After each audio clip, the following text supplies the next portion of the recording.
अतिया सुंदरी हो जो ओकरा पैर के पखार के आप चनावड़ी बनाकर पी लेगा पीठ बिचारे जो करे इंसान करने से पहले विचार लेता है। पीठ बिचारे जो करे वो पीछे पछताए। बिगड़े पर गधा बने लाद लाद मरद है। देवराज इंद्र का दिया हुआ जरी राजमहोबा में कैसे मिथ्या हो गया उधर सोचो। नो रंगवाली, नो रंगवाली।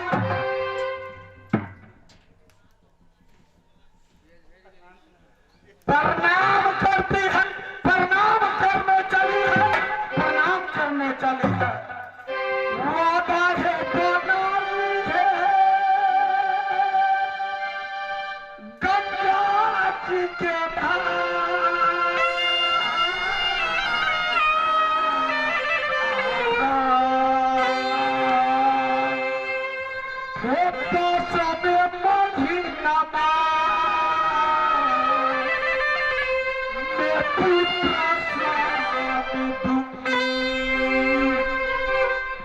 जब मैं श्री गंगा में डूबने गया था तुमने वादा बनाई है स्वामी जी मैं 10 महीना में बेटा दूंगी। समय समय हो गया है। हे बेटा बोला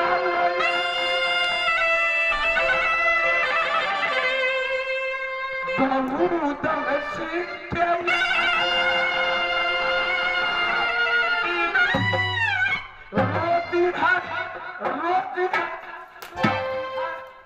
हे पोतिया हमें डालेगा उदल अपने पाजुआ।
साइड हो जाओ, साइड हो जाओ। चारों धरती तेरे कदमों से डालेंगे जिंदा, न छोड़ेंगे।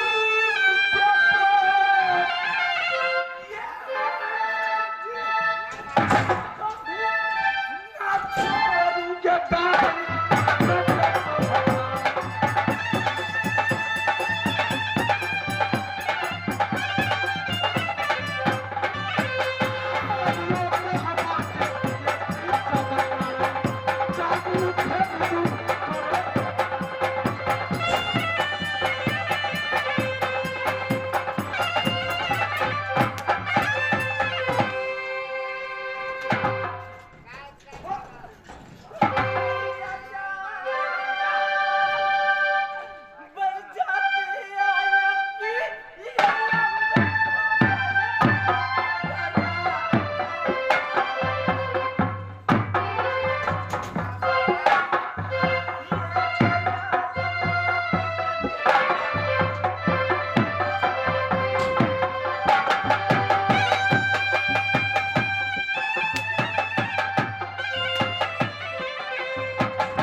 इस समय तुम कहाँ जाओ? नथुनिया फगुनिया चंडाल के पास, उसे बुला कर लो। ठीक है, हम जा रहे हैं। सुन लो, उसे कह देना कि उड़ल महाराज तुमको याद किए हैं। जाओ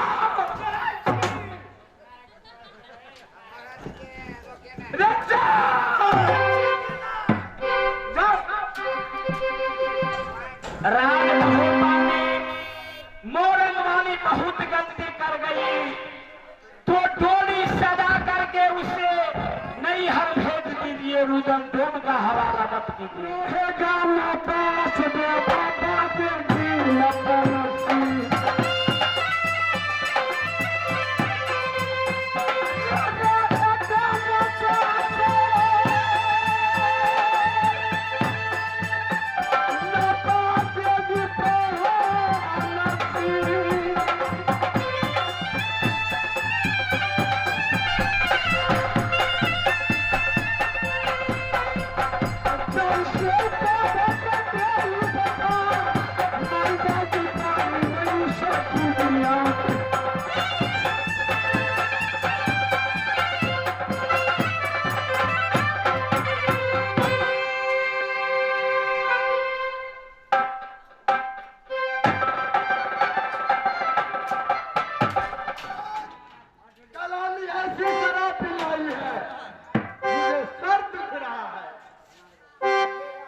दोनों भाई बैठ जो बैठ के कि कलानी के गेट खुद उठेगी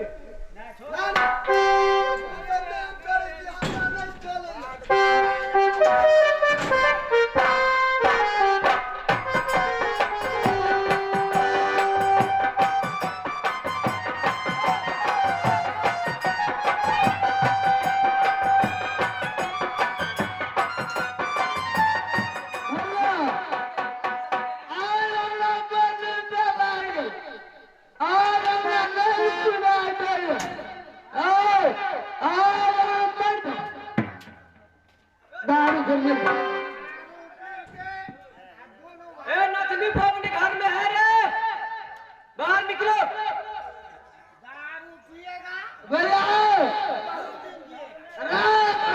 पीते पीते तो ये शरीर भागल है। ए जल्दी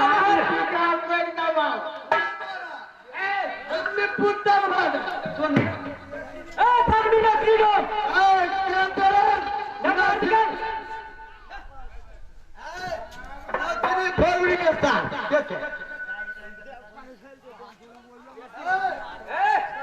खड़े रहो।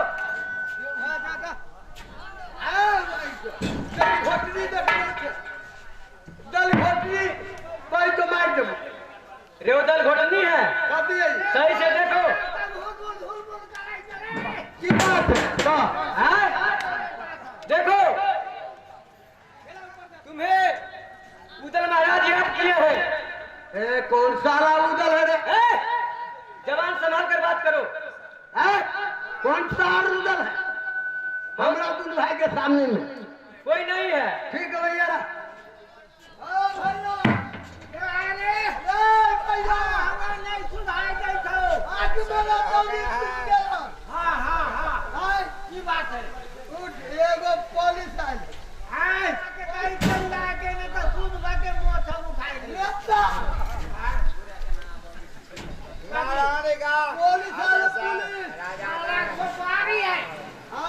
सुपारी है तो खोल के खा दो।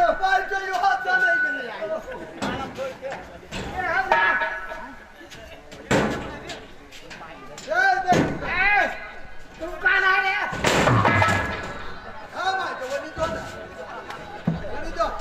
कौन है? सीधे खड़े रहो। सीधा नहीं है तो पहले देखो मैं कौन हूँ। कौन मैं राज मोहब्बत का मैं पुलिस हूँ। मैं है? राज मोहब्बत का किसको पुलिस है रे? उदल महाराज के। अरे कौन है पुलिस? कौन साला? हम अपने जासूर उधर जवान संभाल कर बात करो। तो देवा छे। सुन पहले नथनी बाबू आप फौगनी बाबू बोल। बोले चुपी नहीं करते देखी।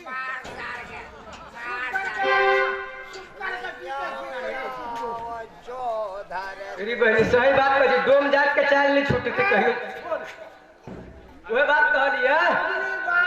नथनी बाबू तोरा बाबू कहियो। ठीक है, सही बात है भाई साहब। दुनिया में डोम दुसात के चाल नहीं छूटे छे। देख लियो पी के भेरम भेर है सुबह के टाइम में। हाँ एकरा जे नहीं हम बाबू अभी काम करना नहीं रो सकै छे। कोनो गारंटी नहीं है एकर। नहीं कुछ नहीं कुछ नहीं। ठीक है भाई बोल दो। बोली पड़ता है। फोगनी बाबू लुथनी बाबू आओ साले बंगले पे। रुद्रा को जाकर कह देना जो फगनी बाबू और नथनी बाबू बेदर्दी से प्यार का बेदर्दी से प्यार का सहारा न मिला सहारा न मिला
पी लिया हूँ, आज आंख नहीं खुलती है।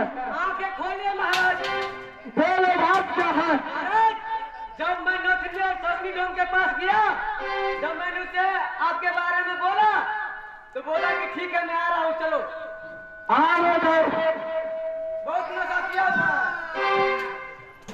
मैना के बच्चा खिलोरिया रे तुमको दामन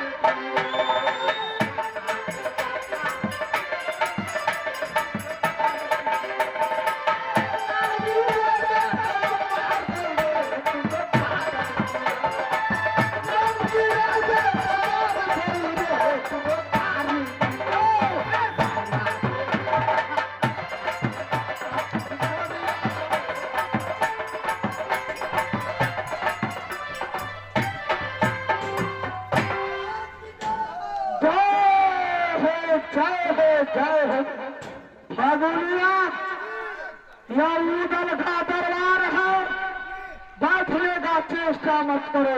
नहीं बैठाएंगे महाराज, चलिए। पीता है एक बोतल और नखरा 10 बोतल को दिखाता है। जब जो हमारे घर में भाग बता पैदा होता है तो दान पिला पिला के पालता है, बेटी रह होता है, बेटा रह। जैसे बच्चा लोग ये खेलता है, माना के बच्चा चिल्होरिया रे तुमको जाऊँ। भगुनिया महाराज, आज तुम्हें सगुनिया फगुनिया को किस लिए बुलाए? तुम्हें फांसी देना है। भैया, आज तुम भाई के लिए मुजफ्फरपुर से मंगलपुर की लगे आज फाड़ के देखिए। वो नाचने वाली बंदी नहीं, फिर कौन सी बंदी बन गई है? मेरी प्यारी नारी रक्ती हो गई, बेविचारी नारी हो गई, उसी को फांसी देना है। फांसी देना है। ऐसे आज वो हटर फटर कर देता। आज महाराज बुझाइए भाग उसी के आज बुझाइए। हाँ भाग दिया हूँ। महाराजी मोरंग वाली है। जब ठीक है महाराज। महाराज क्या करना है? उसे जंगल में ले जा करके उसे सुला देना, छाती पर बैठ करके सीना में छुरा मार देना और कलेजा निकाल कर मेरे पास ले आना। हमारा काम तो वही है। सुनो, कितना जमीन दीजिएगा, कितना पैसा? हाँ पैसा मांगा कल 2 लाख रुपया मिलेगा और 10 बीघा जमीन मिलेगा। महाराज, पीने के लिए वही खोटलैया को भट्टी ठीक है, जलस कर दे। जिला महोत्तरी सदर मकान जलेश्वर, जिस भट्टी में मैं दैनिक पीता हूँ, वही भट्टी तुम लोग का जिंदगी भर के लिए फ्री हो गया है। खबर के दाढ़ी में नहीं मान लगे। यही सबकी संतान है, मारने में दाया धर्म नहीं है। पकड़ाइए महाराज। देर मत करिए। ये चावल या भागवती रोटी है, ये सामने से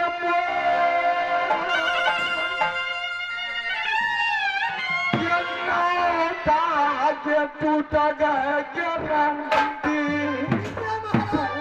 को पता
आके कब्जा मत थमाइए। मैं सर लगाती हूँ, अपने हाथ से तेगा बजा दीजिए। डोम चंडाल के हाथ से आप कब्जा थमाइएगा, दुनिया बाले दर बदर की ठोकर मारेगा। बन के गोबर करनी किया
तोरे रे रूदल के बालन कटाया रे मोहबर राजन मोछ छिलवाया उदल नगर मोहबानी किसी रंटी कारण नगर मोरंगनी मोछ कटवाए मोरंग के रे पास सारी रे पेन्हा नगर मोरंगनी मरदाना रे बना रे जनाना और थपन के गली फूल पर लगा के पास सारी सारी रात रू दल फूल पर लगा पे मादरे उड़ाए से दिया के रे पास मदय बलू दऊ नगर मोहवा में आमोरे दिल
होगी। मैं जा रहा हूँ, ये से एक बोतल दारू पी लूंगा और बंगला पर सो जाऊंगा, सो जाऊंगा, सो जाऊंगा। जहाँ दया तहाँ धर्म है, जहाँ लोभ तहाँ पाप, जहाँ क्रोध तहाँ काल है, जहाँ क्षमा तहाँ याग। सच बराबर तप नहीं, झूठ बराबर पाप। जाके हृदय साच है, वाके हृदय प्रभु आप। वो जिस नगरी में दया नहीं है, अरे उस नगरी में रहना ना चाहिए, अरे उस नगरी में रहना ना चाहिए। जिस मानव प्रेम नहीं है, शादी करना